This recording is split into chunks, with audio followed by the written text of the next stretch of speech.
Hello student, class 10 sorry chapter 10 का जो आगे का पोर्शन है reaching the edge of adolescence में हमने पिछले वीडियो में प्यूबर्टी के बारे में स्टडी किया था। प्यूबर्टी यानी वो एज जिस पर मेल और फीमेल के अंदर फिजिकली चेंजिंग आती है या फिर उनके जो ऑर्गन होते हैं रिप्रोडक्टिव ऑर्गन या जो सेक्स हार्मोन होता है वो ग्रोथ करना जो होता है वो डेवलप करना स्टार्ट कर देता है। जब प्यूबर्टी की कंडीशन आती है तो जो फिज़िकल चेंजिंग आती है गर्ल्स में या बॉयज़ में, वो फिज़िकल चेंजिंग में सबसे पहले एक होता है increase in height. The most conspicuous change during puberty is the sudden increase in height.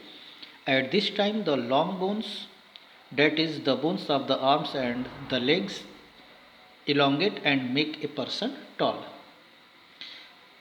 Puberty के एज पे पहुंचने के बाद जो सबसे स्पष्ट और क्लियर चेंजिंग दिखाई देती है वो होता है हाइट में अचानक से इंक्रीज होना। इस एज पर यानी 12 से 13 साल की एज पे आने के बाद प्यूबर्टी में जो उनके बोन होते हैं ना, जो हड्डियाँ होती हैं लॉन्ग बोन्स आर्म के और लेग के, वो अचानक से तेज़ी से बढ़ने लगते हैं, जिससे उनकी लंबाई जो होती है वो काफ़ी ज़्यादा जो होती है वो दिखाई देने लगती है। Initially girls grow faster than the boys. Starting जो होता है ना वो उसमें गर्ल्स जो होती है वो काफ़ी बॉयज़ के कंपैरिजन में उनकी हाइट जो होती है वो काफ़ी तेज़ी से जल्दी बढ़ती है। और एक एज पर जाने के बाद यानी 18 ईयर की एज तक आने के बाद जो होती है ना वो मैक्सिमम हाइट हो जाती है। उसके बाद हाइट का ग्रोथ जो होता है वो वहीं से क्या हो जाता है, स्टॉप हो जाता है। The rate of growth in height varies in different individual. अलग अलग पर्सन में हाइट का ग्रो करना वो अलग अलग पर्सन में अलग अलग तरीके से होता है। किसी में काफ़ी जल्दी से हाइट बढ़ जाती है, सम में grow suddenly at puberty and then slow down, कुछ तेज़ी से बढ़ते हैं और फिर धीरे धीरे रहते हैं, वाइल जबकि अदर्स में ग्रो ग्रेजुअली, जबकि कुछ जो होते हैं वो धीरे धीरे क्या करते रहते हैं, बढ़ते रहते हैं। साथ ही साथ दूसरी जो चेंजिंग देखने को मिलती है, ये तो हाइट की बात हो गई, change in body shape. You have noticed that boys in your class have broader shoulder and wider chest than boys in junior class. This is because they have entered the age of puberty when shoulders generally broaden as a result of growth. In girls, the region below the waist become wider। यानी कहने का मतलब इतना है कि जो puberty के as पे जाने के बाद जो बॉडी की शेप होती है उसमें भी चेंजिंग आ जाती है। फॉर एग्जांपल जैसे मेल की कंडीशन में, बॉयज़ के कंडीशन में उनके जो चेस्ट होते हैं, छाती होता है या फिर शोल्डर जो कंधे होते हैं वो चौड़े हो जाते हैं। साथ ही साथ ये सारी चेंजिंग प्यूबर्टी पे जाने के बाद यानी 12 से 13 साल के एज पे जाने के बाद जो होता है वो स्टार्ट होता है। गर्ल्स में जो बिलो द वेस्ट, कमर के नीचे का जो हिस्सा होता है वो वाइडर चौड़ा हो जाता है। बॉयज़ में जो मसल्स होते हैं वो ग्रो करना स्टार्ट कर देते हैं। वॉइस में चेंजिंग आ जाती है प्यूबर्टी पे जाने के बाद। Did you notice that sometimes the voice of some of the boys in your class cracks at puberty, the voice box or larynx begin to grow.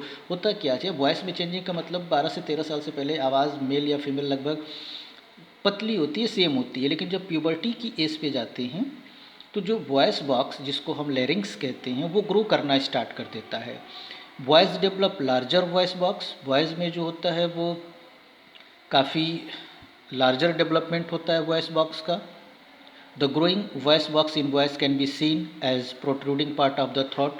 Voice में इस लैरिंग्स या वॉइस बॉक्स को ग्रो करते हुए देखा जा सकता है, जैसे गले के पास जो उभरा हुआ हिस्सा होता है ना वो, जिसको हम एडम्स एप्पल कहते हैं, जैसे हम डायग्राम में दिखाएं, ये वाला जो हिस्सा होता है गले के पास एडम्स एप्पल्स, ये हिस्सा काफ़ी तेज़ी से ग्रो करता है, जबकि गर्ल्स में ये चीज़ हमको दिखाई नहीं देती है, क्योंकि गर्ल्स में ये वॉइस बॉक्स लैरिंग्स जो होता है उसकी स्मॉल साइज़ होती है, छोटी होती है, इसलिए गर्ल्स की जो वॉइस होती है ना वो पिच्ड वॉइस होती है, काफ़ी पतली होती है, जबकि वॉइस में जो होता है वो वॉइस बॉक्स डेवलप कर जाता है, ग्रो कर जाता है, जिसकी वजह से उनकी आवाज़ जो होती है वो डीप हो जाती है थोड़ी सी। और कभी कभी the muscles of the growing voice box go out of control. कभी कभी मसल्स जो होता है ना वो वॉइस बॉक्स का काफ़ी ज़्यादा ग्रो कर जाता है, तो वॉइस जो होता है हॉर्स या कर्कश टाइप का तीखा आवाज़ हो जाता है, बाद में धीरे धीरे जो है वो नॉर्मल हो जाता है। उसके बाद अगला जो चेंजिंग होता है स्वीट एंड सिबेसियस ग्लैंड का होता है। प्यूबर्टी पर जाने के बाद स्वीट ग्लैंड और ऑयल ग्लैंड जो होते हैं, ऑयल ग्लैंड, उनका सेक्रेशन जो होता है वो शरीर से स्टार्ट हो जाता है, जिसकी वजह से जो है टीनेजर्स में, बॉयज़ या गर्ल्स में एक एज पे आने के बाद 13-14 साल की एज पे आने के बाद जो होता है वो पिंपल्स जो होते हैं ना वो निकलने क्या हो जाते हैं स्टार्ट, क्योंकि ये अपना डेवलपमेंट करना या ग्रो करना क्या कर देते हैं, सेक्रेशन करना एक तरीके से स्टार्ट कर देते हैं। सेक्स ऑर्गन का डेवलपमेंट स्टार्ट हो जाता है। सेक्स ऑर्गन जैसे पिछले चैप्टर में हमने पढ़ा हुआ था, मेल के कंडीशन में जो गैमिट होता है, मीन सेक्स गैमिट और सेक्स हार्मोन। मेल के कंडीशन में सेक्स हार्मोन टेस्टोस्टेरोन, जिसकी वजह से ये चेंजिंग सारी आ रही है, वो उसी हार्मोन की वजह से होता है, टेस्टोस्टेरोन। और सेक्स गैमिट यानी कि टेस्टिस जिसको हम कह सकते हैं, पेनिस कह सकते हैं, वो डेवलप हो जाते हैं, उनसे स्पर्म का फॉर्मेशन स्टार्ट हो जाता है। फीमेल के केस में ओवरी बड़ी हो जाती है, उनसे एग का बनना स्टार्ट हो जाता है। तो सेक्स ऑर्गन भी मेल और फीमेल में जो होते हैं वो डेवलप हो जाते हैं। साथ ही साथ reaching the mental, intellectual and emotional maturity, ये भी चीज़ें हो जाती हैं कि इस एज पे जाने के बाद पर्सन जो होता है उसकी अपने सोचने का एक अलग तरीका हो जाता है, वो फ्री रहना चाहता है, वो किसी के दबाव में काम जो है वो करना नहीं चाहता है। तो सामाजिक उस भावना या फ्रेंडशिप उसकी जो होती है वो क्या होती है, ज़्यादा हो जाती है। वो एक तरीके से अपने आप को जो है वो बदलने की क्या करता है, इमोशनल हो जाता है, किसी से उसका लगाव जो होता है ना वो ज़्यादा होने लगता है। ये सब चेंजिंग जो होती है ये एक एज पर पहुंचने के बाद होती है। ठीक है, आप लाइन बाय लाइन पढ़ते रहोगे, पढ़ते रहना। हम सिर्फ जो है मेन चीज़ें जो होती है ना, मैंने बार बार वीडियो में आपको बताया कि जो मेन चीज़ें हैं हम उसको सिर्फ जो है आपको लेक्चर में एक्सप्लेन करेंगे। अगला वीडियो जो बनाएंगे तो हम उसमें सेकेंडरी सेक्सुअल कैरेक्टर क्या होता है उसके बारे में डिस्कस करेंगे। Okay, thank you.